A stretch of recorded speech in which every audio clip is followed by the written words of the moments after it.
नमस्कार दोस्तों, पशुपतिनाथ व्रत का उद्यापन 5वें सोमवार को किया जाता है। उद्यापन की विधि बाकी के व्रत की तरह ही होती है, लेकिन कुछ विशेष चीजें जोड़ दी जाती हैं। उद्यापन की सामान्य विधि जो हर सोमवार को करते हैं। सुबह की पूजा के लिए सुबह स्नान कर स्वच्छ वस्त्र धारण करें। भगवान शिव का स्मरण करते हुए शिवलिंग पर जल, दूध, बेलपत्र, फूल, शमी पत्र, धतूरा आदि अर्पित करें।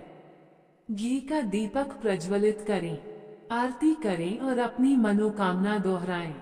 शाम की पूजा के लिए शाम को फिर से स्नान कर स्वच्छ वस्त्र धारण करें।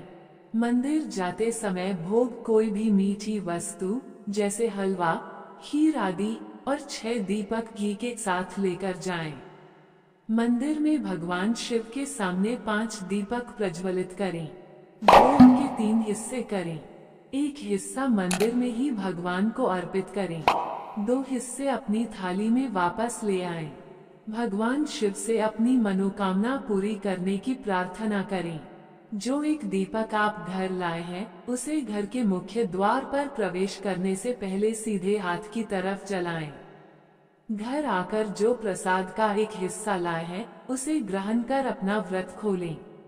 उद्यापन के दिन की विशेष विधि और सामग्री इस प्रकार है। 5वें सोमवार को उपरोक्त सामान्य विधि के साथ कुछ अतिरिक्त चीजें करनी होती हैं। श्रीफल नारियल, एक पानी वाला श्रीफल नारियल लें। इस पर 5 बार कलावा लपेटें। दक्षिणा अपनी सामर्थ्य अनुसार 11, 21, 51, 101 या इससे अधिक रुपए नारियल के साथ रखें।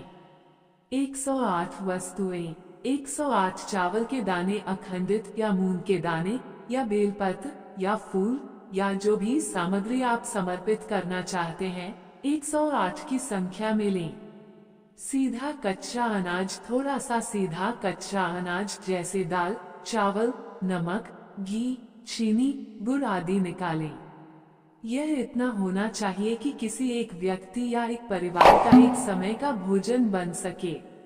इसे आप अलग थैले में मंदिर ले जा सकते हैं। उद्यापन कैसे करें? 5वें सोमवार को शाम की पूजा में जब आप मंदिर में शाम की पूजा करने जाएं, तो अपनी नियमित पूजा सामग्री के साथ श्रीफल, दक्षिणा और 108 वस्तुएं भी साथ ले जाएं। शिवलिंग पर अर्पित करें। भगवान शिव को अपनी मनोकामना बताते हुए श्रीफल नारियल दक्षिणा के साथ अर्पित करें। इसे शिवलिंग पर सीधे न रखें, बल्कि जलहरी के पास नीचे की ओर रख दें। श्री शिवाय नमस्तुभ्यम मंत्र का जाप करते हुए 108 चावल के दाने, बेलपत्र, फूल आदि एक एक करके भगवान शिव को समर्पित करें।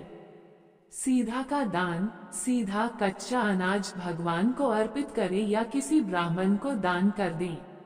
नियमित विधि पूरी करें। इसके बाद बाकी की पूजा 5 दीपक जलाना, भोग के 3 हिस्से करना, 1 दीपक घर लाना आदि नियमित रूप से पूरी करें। दोस्तों, ध्यान रखने योग्य बातें।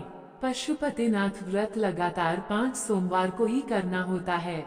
यदि बीच में कोई व्रत छूट जाए या किसी कारणवश आप पूजा न कर पाए, जैसे मासिक धर्म, तो उस व्रत को गिना नहीं जाता है और आपको उतने व्रत आगे बढ़ाने पड़ते हैं जब तक आपके 5 पूर्ण व्रत न हो जाएं।